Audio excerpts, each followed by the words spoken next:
जीतते हैं तो छपरा की जनता के लिए क्या करें? जीतते हैं, ये सवाल ही नहीं है कि जीतते हैं, जीत गए हैं। पूरा आरजेडी के चिबा के खा गई तू और अब गे फार्लिस पादा तारा ना।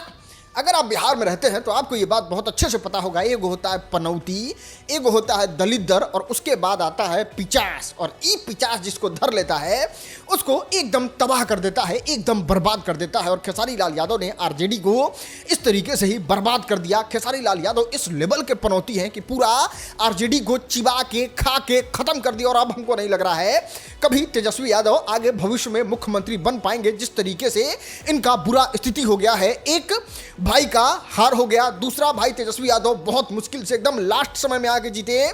बात करें आरजेडी पार्टी का तो उसका आप वोट देख सकते हैं कितना ज्यादा खराब स्थिति है। जो नंबर 1 की पार्टी थी बिहार में, सबसे बड़ी पार्टी थी, उसका हालत बद से बदतर हो गया। और ये जानते हैं क्यों हुआ है? One and only Bhojpuri superstar Khesari Lal Yadav. हमें हराने के लिए कोई माई का लाल पैदा नहीं हुआ है। हम ब्रह्मा के लिखे हुए लकीर को भी मिटा सकते हैं। हम लोग नहीं समझते हैं। बताइए 20 साल से आरजेडी चुनाव लड़ रहा है, बेचारा हार जीत हो रहा है, लेकिन हे गंदा स्थिति से आज तक आरजेडी नहीं हारा था। जिस तरीके से खेसारी लाल यादव के आने के बाद आरजेडी हारा है, मानो जैसे खेसारी लाल यादव के कदम जहां जहां पड़े हैं, खेसारी लाल यादव का बात जिसके जिसके कान में गया है, सब लोगों ने जाति धर्म से उठ के पूरा आरजेडी और महागठबंधन को बाइकाट कर दिया है, जिसकी वजह से ये हालत हुआ है।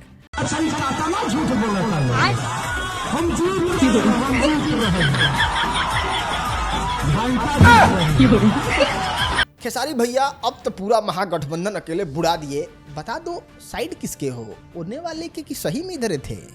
नोनी रोटी खाएंगे, मोदी को जिताएंगे। अरे बाप रे बा, यहाँ तो अलगे फ्रॉड चल रहा है। खैर मजा आ रहा है वीडियो देख के, आखिरी तक देखो, लास्ट में आप जरूर बोलोगे भगवान कसम क्या प्रोग्राम दिखा दिया तूने।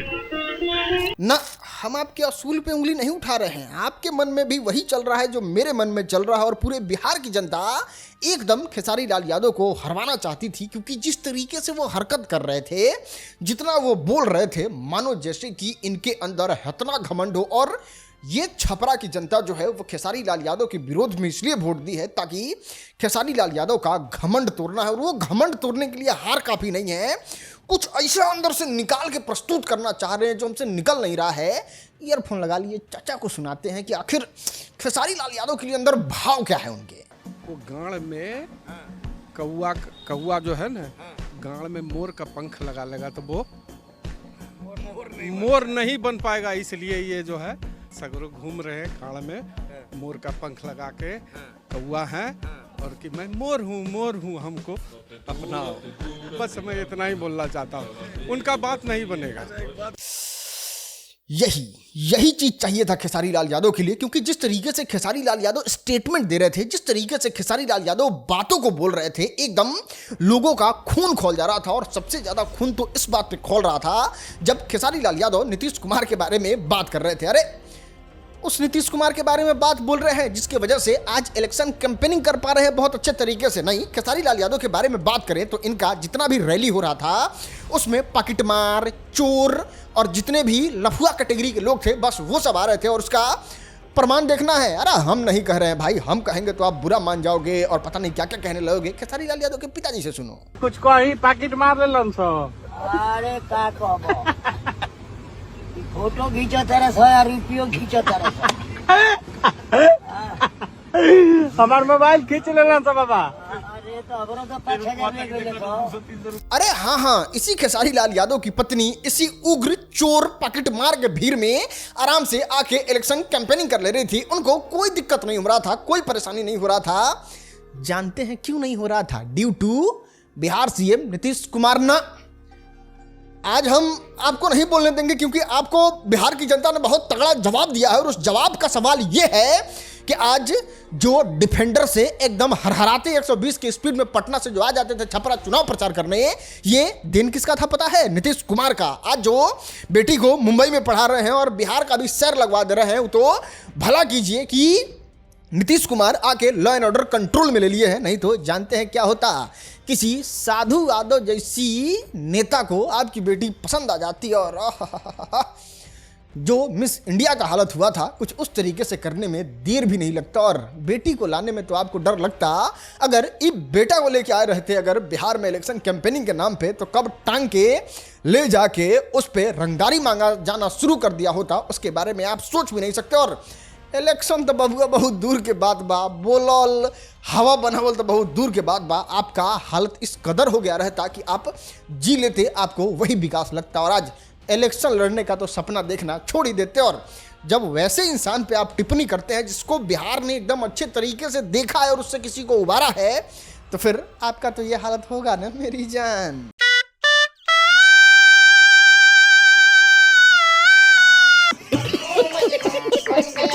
देखो ये हम नहीं, खेसारी लाल यादव खुद कह रहे हैं इस बात को। हमें दिमाग तू तो जानता रहा कि हमें ठेहुनवा में दिमाग रहेला ना, बिल्कुल नहीं, एकदम झूठ बोल रहे हैं आप। आपके जैसे लोगों का बुद्धि जो है वो घुटना में होता है, क्योंकि बिहार जैसे राज्य में जो सबसे ज्यादा भारत का धार्मिक राज्य है, एक बाबा के लिए लोग अपना जान त्याग के वहां पे भीड़ लगा देते हैं। वैसे जगह पे खेसारी लाल यादव राम मंदिर पे अभद्र टिप्पणी करते हैं और वहां पे हॉस्पिटल नहीं बनवाते हैं, वहाँ पे हॉस्पिटल बनवाते हैं। इतना ही नहीं, भगवान के एग्जिस्टेंस पे हमला करते हुए ये कहते हैं कि अगर भगवान के पास ही न्याय मिल जाता तो यहाँ न्यायालय बनाने की क्या जरूरत पड़ती। अब खेसारी लाल यादव को समझ में आ रहा होगा कि इन न्यायालय में किस आदमी का इलाज और सजा होता है और ऊपर वाले न्यायालय में किस आदमी का व्यवस्था लगता है, और उसी न्यायालय में खेसारी लाल यादव का व्यवस्था लगा है, जिसके लिए अब भगवान के द्वारिये द्वारिये घूम रहे हैं। अब जब भगवान होते ही नहीं है तो आपको द्वारिये द्वारिये जाने की जरूरत क्या है। और अभी तो आपने बस आधा बात बोला है, पूरा हिसाब होना तो बाकी है। खेसारी लाल यादव ने यह भी कहा था कि अगर सरस्वती से ही विद्या मिल जाता तो स्कूल का क्या जरूरत था, लाइब्रेरी का क्या जरूरत था।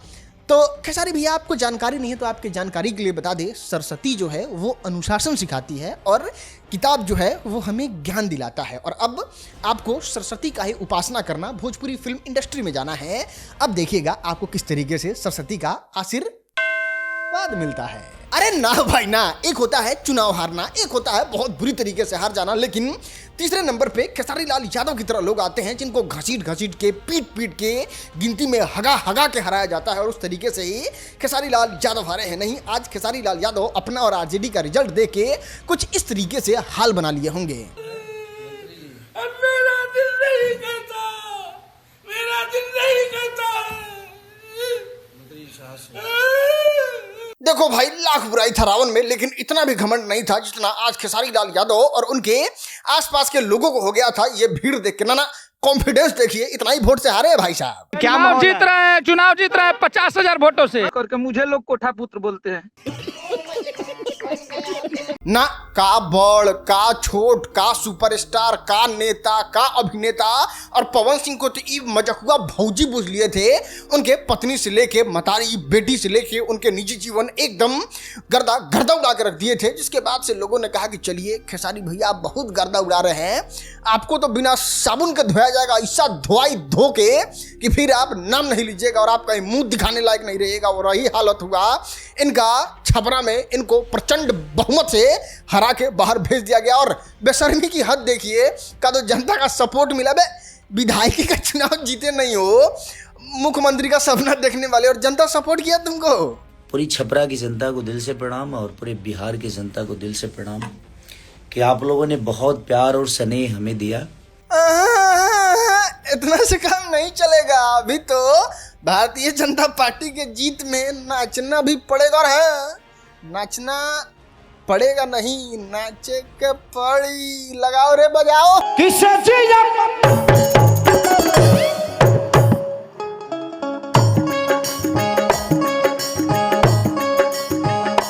देखो हमारे खेसारी भैया थोड़ा सा नाराज हो गए हैं और ये सारा दोष जनता को ही दे रहे हैं, बाकी किसी पे नहीं। हाँ, अब इंसानों से उम्मीद खत्म हो गया लग रहा है। लेकिन यहाँ से कहाँ जाइएगा बाबू, बड़े बड़े धुरंधर आके यहाँ सलामी ठोकते हैं और उसको कहते हैं जनता का पावर। और वो जनता का पावर मनीष कश्यप पे देखना है तो आप इस वाले वीडियो को क्लिक करके जरूर देखिए।